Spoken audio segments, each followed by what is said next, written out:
Следбениците на гемиџиите утрово ја стартуваа 17-тата Вардарска регата, 6-та по нејзиното возобновување. По водите на Вардар се упатија на пат кон Гевгелија. Таму треба да пристигнат в недела. Утрово заплови автентичната гемија. Изработена е по примерот на онаа со која трговците ја пренесувале стоката до Солун во минатото. Мислам дека ништо на светов нема полесно за управување од сегашнава гемија. Дури полесна е и од гумените чамци.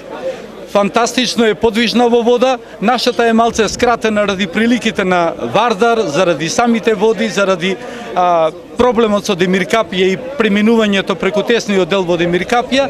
Иначе и да ја направевме големата гемија, мислам дека без никаков проблем ќе ја водевме. Годинава за прв пат во Вардарската регата се вклучи екипи од соседните Бугарија и Србија.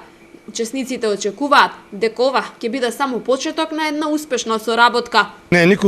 Никогаш не сме пловеле по Вардар и затоа сме многу возбудени. Утрово станавме рано и со нетрпение очекувавме да започне регатата.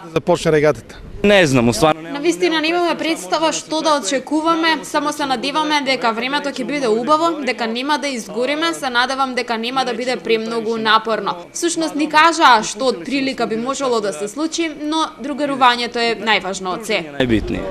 Радвам се и се гордея, че дојдовме да участваме во вашата регата.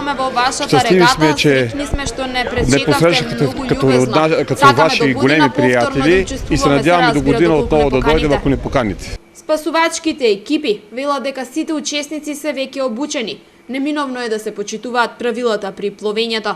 Оваа година тимот на Службата за безбедност на вода е 16 спасители, каде што годинава ни се приклучија за прв пат и спасители од Република Бугарија, односно инструктори. Како ќе видите распределени во пловните одјеки? Во пловните ќе има во скоро секој чамец спасител и два чамци каде што ќе биде само од спасители, еден напред и еден позади. Временските услови и водостојот на реката Вардар даваат оптимизам дека ова ќе биде уште една успешна регата, која меѓу другото има за цел да го промовира Вардарскиот регион.